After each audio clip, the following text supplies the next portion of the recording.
online for authors. I'm chatting with Harrison Jenkins, author of A Bad Hand. Welcome, Harrison. Terry, it's great to be here. Thanks for having me. It's wonderful to have you. I enjoyed the book.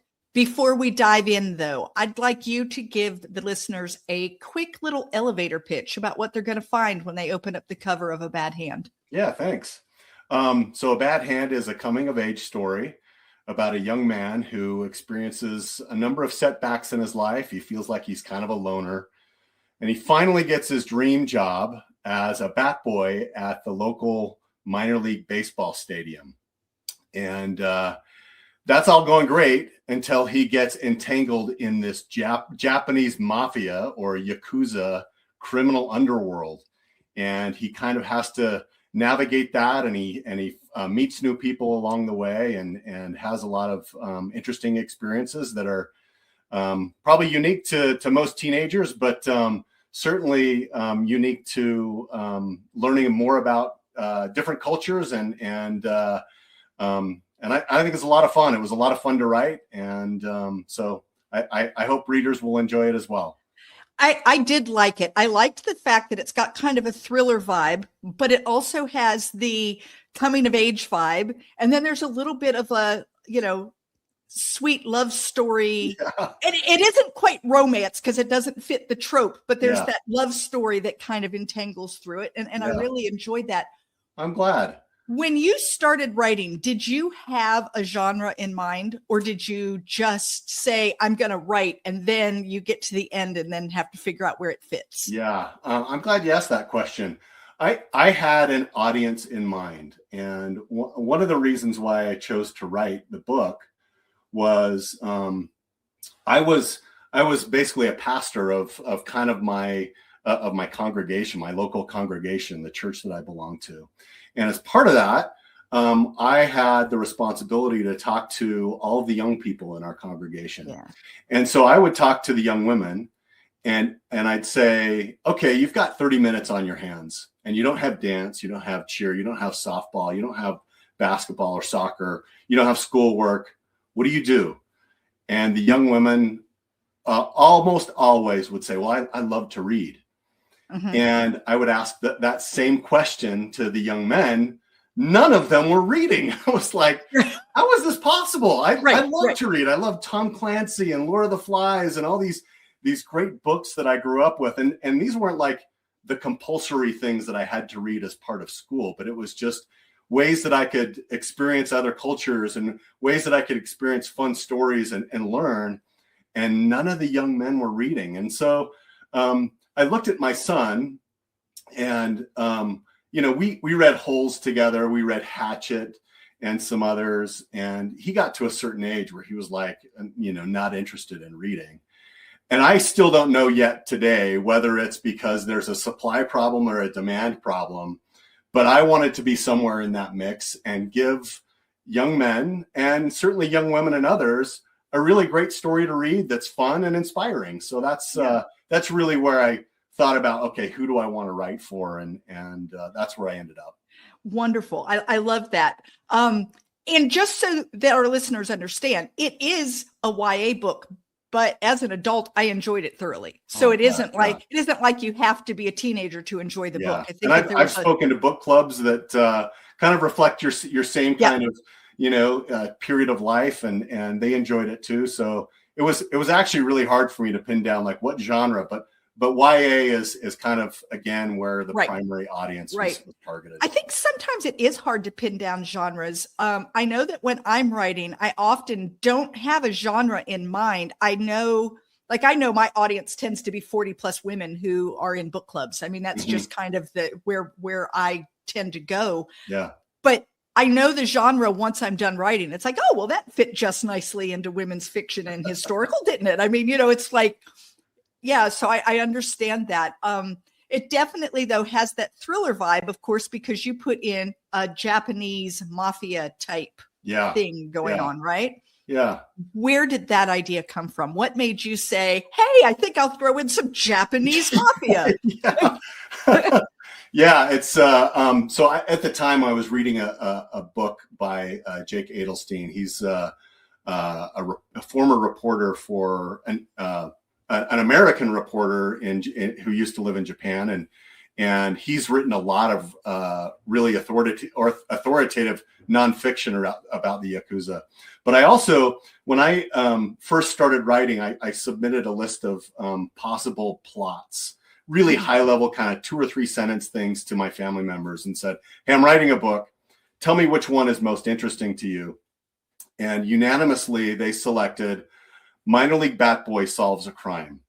And so I'm like, okay, crime. What kind of crime can I have for, YA? I don't want to get it too gritty. Right. Right. But I still want, there to be fear and tension and all these things. What kind of crime can come in for baseball and a young person?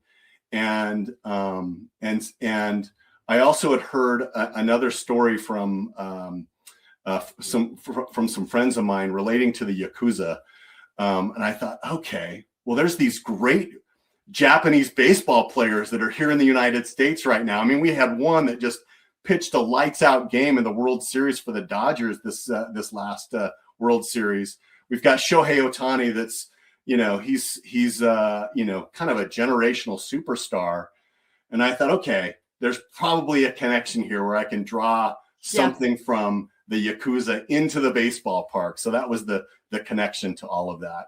I love how that's how it happened. It was, like, I need something. And then you start doing a little research, and then it's like, oh, that's the thing. Right. And inspiration can come from all these interesting places. And that was the beautiful part of that journey is finding these places where I thought, I never thought I'd be inspired to do something like that. And so that was a ton of fun and a great experience. I love how inspiration can come from the smallest things. I mean, the book that I wrote, my last novel, actually came because I had a wart on my thumb, which sounds crazy, but you know what I'm saying? The smallest things can make you go one thing to the next thing, and before long you're somewhere else, and it's like, oh, that would be a cool book. Right? That's the adventure of it. Right. Absolutely. Yeah. Let's talk a little bit about the research that had to go into this, because you talked a lot about Japanese culture. Mm-hmm. You talked a lot about the crime organization, the Yakuza.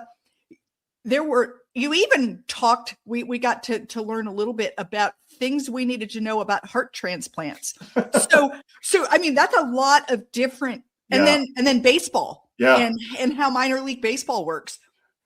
Talk to me a little bit about that journey, the research journey.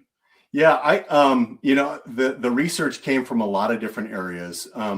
And it's also funny how, I wrote the book, and then I also noticed these things that are happening in my life as well. So the Yakuza research, I touched on Jake Adelstein and his nonfiction books and that kind of thing. I also had a friend that lived across the street, and that's who I dedicated the book to. He lived in Japan, went to Japan several times, married a woman that has Japanese heritage. And he heard I was going to Japan on a business trip once. And he said, oh, here are all these 17 things that you need to do while you're in Japan. And he named going to a Sento, one of these bathhouses. And he named all these different things. And unfortunately, I didn't have time to do it while I was there. So I've got to go back. But so that was kind of one area of research. The baseball comes from coaching youth baseball for many, many years. I didn't play baseball as a young man and really didn't get into it until my son started to really have a love for baseball. So I got into all of the different statistics and you can get really buried in all that stuff as well. And from the healthcare perspective, and there's I mentioned the baseball player Matt Scherzer, who's got this condition where he's got one eye that's a different color than the other, which comes into play. But then there's the healthcare aspects of it. So we touch upon this condition called hypertrophic cardiomyopathy, HCM. My brother actually has that, and then I come to find out after I published the book that my uncle has it, and I am predisposed to have it. And I didn't know this until many months after I published the book. So I learned about HCM through my brother, and I needed that kind of that kind of really important thing to draw Japan in a more real way, and the Yakuza in a real way into James's life, and so that served as a vehicle to do that. Yeah. Yeah. I love it when we do research or we come up with that vehicle. There have been many times where it's like, I need something, and I'm doing research, and then it's like, oh, yeah, I found it. Yeah. I know what I'm going to do now, because it's like, oh, that marries everything Yeah. I've been doing up to this point, and then allows and there's some that come from your life experience, and then there's things that you read, there's things that other people share about their lives, and you're able to bring that in as well. Exactly. So it's just amazing to see all the different ways that these things get connected. Absolutely. I'm curious, do you enjoy the research aspect, or is it I really did. Yeah. I really got into it. And even the things about the art that's in the book as well, the references to art, learning about Hokusai, and I had no idea the impact that he made. Of course, we all know the Great Wave of Kanagawa over Kanagawa. We all know that's kind of ingrained in, because we see it on T-shirts and all these other things. But the stories about him and the way that he democratized art through the way that he produced it was fascinating to learn about. And all of his perspectives about Mount Fuji as well were fascinating too. So I just really got geeked out over that happens to me too. And you have to be careful as an author, because you can get so bogged down in the research that you forget to write. Yeah. Or the other thing that happens is that you have the tendency to want to put everything you learned into the book. And before long, you have a 7,000-page manuscript that's more like a history book instead of a novel. Yeah. Did you have any of those problems where I did. You tried to put too much? I did in a really, really big way. I fortunately was able to work with a really, really good editor who his name's Andrew Eck, and he basically, my message to him was, I've got to pare this down to something more commercially viable than what it is. And he very, very artistically trimmed a lot of it out. But he showed me so many places where I had just burdened the reader with so much minute detail. And maybe there's still some of that in there, but still there was a lot of minutia that really didn't need to be in there and didn't add to the storyline. Right. It's so interesting as we're learning it. Yeah. But as the author, one of the jobs that we have is to pick out the one or two main pieces that move the story forward, and believe that your audience will understand enough that they don't have to know every single detail. And I think that maybe that's something that is kind of the way that books are being consumed these days. That's a feature of that consumption, because I admittedly have not read Moby Dick, but I understand that the author goes into great detail about how the rope is made and all these other things about life on the ocean that don't move the story forward. But because those consumers of that book during the time that it was published, they just weren't able to get exposed to all these other things. Well, so they didn't have television. Yeah, they didn't have the internet. They didn't have movies. They didn't have the internet. They didn't carry around a smartphone in their pocket that if they wanted to know how rope was made, they could pull up a video and watch it. Exactly. Right? So times have definitely changed. Yeah. I know a lot of the classics. I have trouble reading a lot of the classics because I don't care. Yeah. I don't care about the wallpaper, and I don't care how many buttons her dress had. It just doesn't matter to me at all. Yeah. And it's interesting. In my first novel, my editor came back and said, "You've got to give us more details." And I was like, "Why?" Whoa. Because I went the other way. It was like, I'm not going to put in anything at all. Yeah. And I'm learning, okay, we don't have to go as deep as that, but people still need to know some things. There's that balance you're striking between setting and world building and all these other things, and propelling the story forward. Right. Yeah. And making sure that your characters are deep and rich. Yeah. You know, you don't want to have your setting beautiful and this character that kind of is like flopping around in there. Nobody cares, right? Like you've got to have all of it, and you have to do it succinctly enough that people in 2026 who are reading it will stay with you, and they won't say, huh? Yeah. You really hit on the tension well. I hadn't thought about it in that way before. Yeah, it is definitely a balance game. And I was really good at character development and dialogue and not good at setting at all, and had to learn that aspect of it.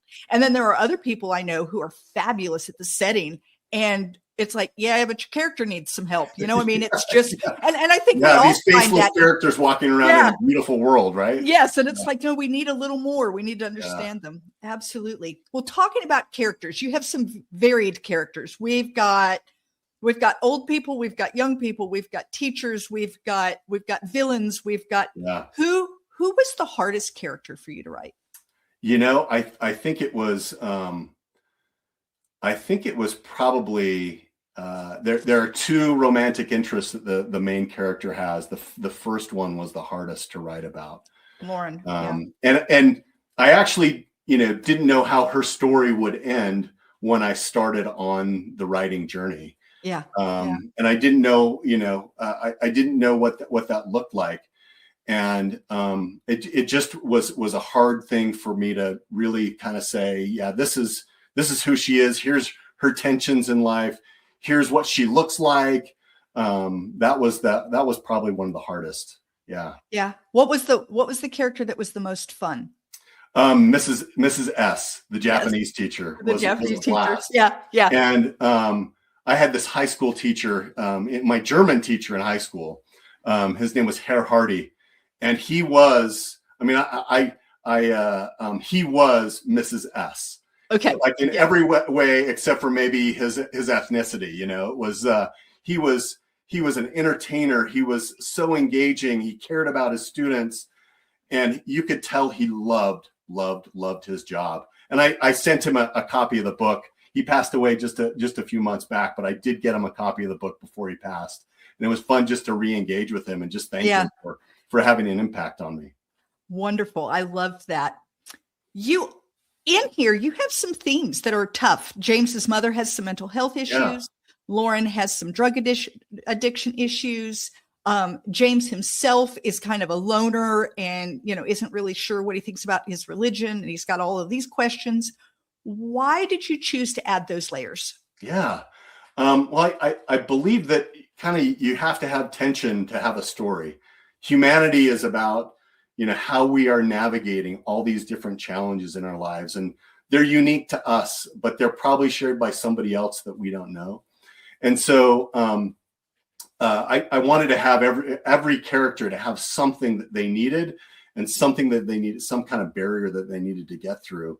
But there are some personal things too. My mother had mental illness, and it was tough to go through because it was at James's age where it really started to manifest. But she and I had a really strained relationship for many, many years. We got closer as time moved on, but those experiences for me, I hope, now help me as I am able to talk to other people about how they are maybe impacted by their own or other people's mental illness in their family or for loved ones. And so, that came from kind of personal experience, right? As well. Yeah. Right. I know that, as I was reading it, I wondered if there was a personal connection, because I could really feel James's angst and the father's angst over her behavior, which was bizarre, but often didn't appear bizarre to outsiders until all of a sudden she would act out. But when she acted out, it came across more as that she was being unkind or unfriendly or whatever. Yeah. And everyone in the family is busy trying to cover it up. Yeah. Yeah. Just because they don't have their wrench out and they can't fix it. Yes. And maybe that's not what's needed. It's just kind of, they need friends. and they need support, and they need somebody to sit with, and people often when they suspect or feel that something's off, tend to back away. Yeah. Because they don't know what to do. It isn't so much that they don't like you or they don't like the situation. It's they don't know what to do with it. Yeah. And the easiest thing to do is to back away. Yeah. And then there's James, who's like, great, everyone's backing away from me. And he already feels like a loner, and this doesn't make it any better. Yeah. So I really felt for him. I had, Good. and I kept thinking, I did a good job as an author then. Yes, no, you did. It was really very, I enjoyed that aspect of it. And I think it will help, it could potentially help someone who's reading the book see themselves or a family member in all of this and say, oh, okay, so I'm not alone. Yeah. And we rarely are. I mean, sure, we think our problems are unique to us, and they are. That's not to diminish that, but I think if you're to survey 50 different people, you'd find that 25 of them are at any given time are going through something difficult in their life. Yeah. In fact, I would say probably more than 25. I would say that usually, like, you can sit in church in the morning and look out and think, most of these people right now have a smile planted on their face, but they're not happy. Yeah. Like there's something that's stressing them. And even if overall they're okay, there's a stressor. There's something that has them worried or weighed down or and concerned. keeping them up, some nights and those kinds of things. Yeah, absolutely.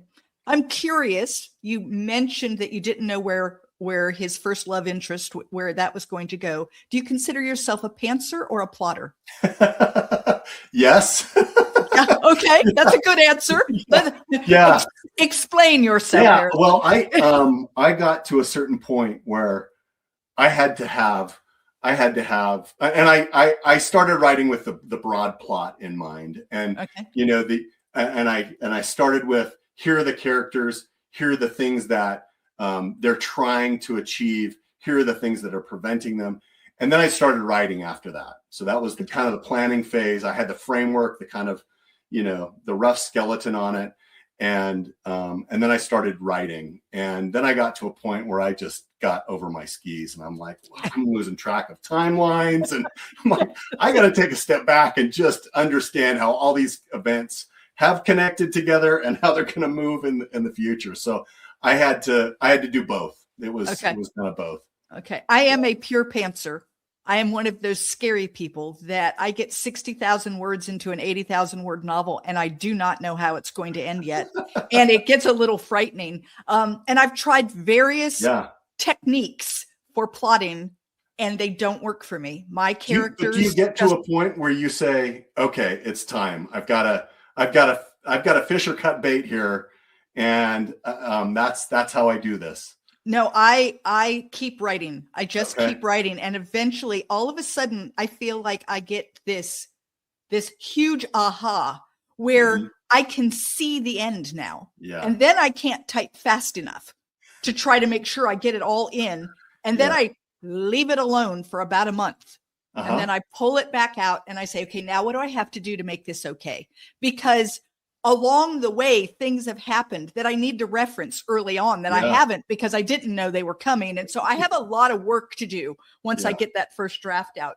And I have tried plotting, and my characters absolutely refuse to play with me. They sit against the wall and they just kind of tap their feet like, you let me know when you're done with that little experiment. I'm here when you're ready for me, Terry. Yes, seriously. Like, when you're ready for the story, you let us know. Yeah. You do your thing, but when you're ready for the real story, we're here for you. It's just, so I think that my logical brain, the thing that keeps me running through the day, and my creative brain do not communicate with one another. And my logical brain really gets in the way of my creativity. So I have to figure out how to shut it off. Yeah.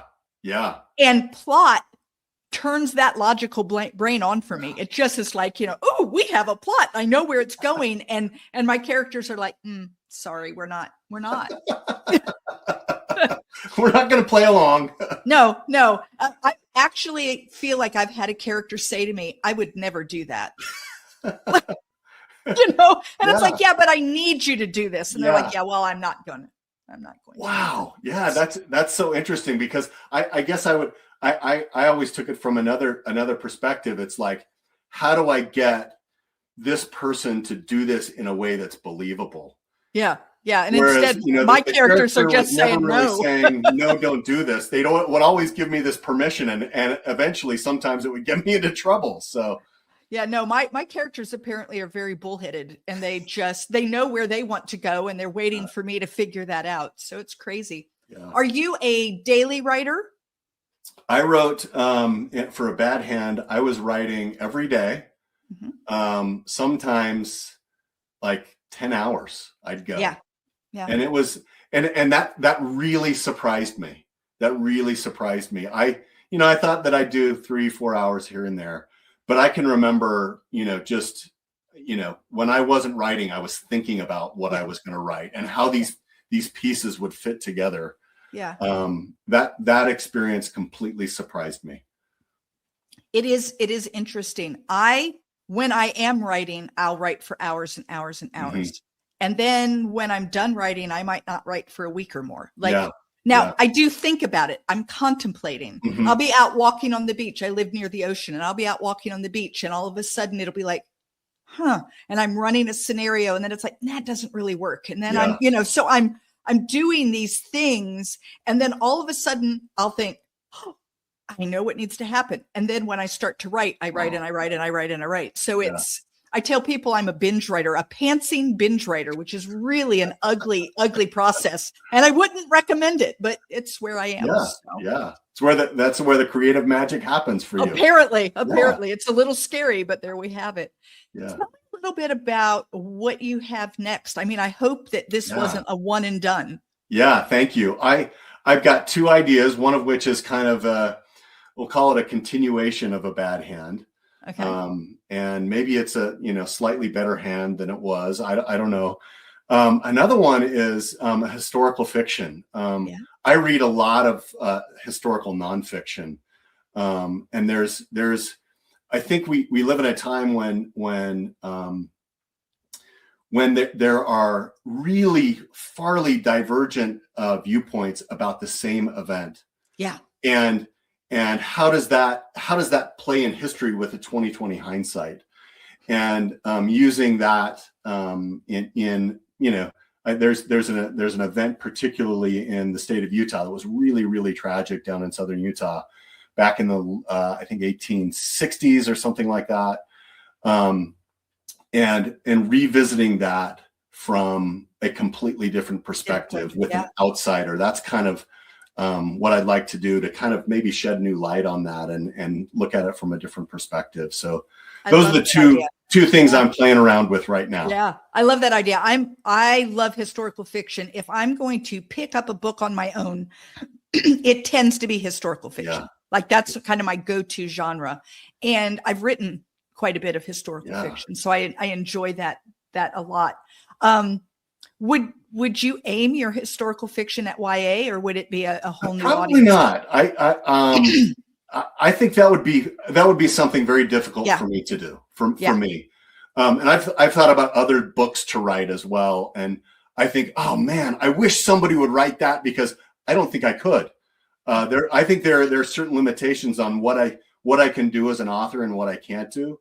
And writing historical fiction for YA, I think that would be a real challenge. I think it would be a challenge. It definitely would be. But I do want to highly recommend that you don't limit yourself. So don't say I can't do that, because I didn't feel I could do certain things, and I'm starting to do them now. And it's like, wow, would you look at that? So as you write more and as you have a little more writing under your belt, I think you'll see that I don't like to put myself in a box. I don't like someone to tell me what kind of author I am. So I write across genres. I do, I've written a children's picture book and a memoir and novels. And I just kind of like whatever hits me is what I'm writing. So don't limit yourself, Harrison. Thank you. That's good advice. I will follow that. Absolutely. If someone wanted to get in touch with you, talk with you about a bad hand, your book's coming up, what's the best way to do that? Yeah, I've got write.harrisonjenkins.com. That's my website. You can email me at hjenkins@write.harrison.jenkins.com. That's a mouthful. Oh, And I'm on the social channels too. Right now I'm kind of experimenting with a number of different things, trying to find my audience.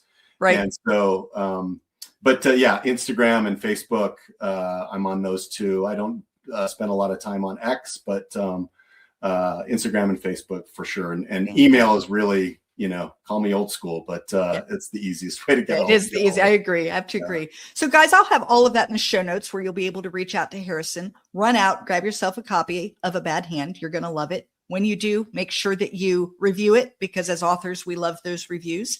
And Harrison, I want to thank you so much for being with me today. This was a genuine pleasure. Thanks so much, Terry. Thank you for listening to Online for Authors, where I, Terry M. Brown, author of character-driven fiction and host of the podcast, introduce readers to characters they'd love to invite to lunch. Tune in next Tuesday for another podcast episode.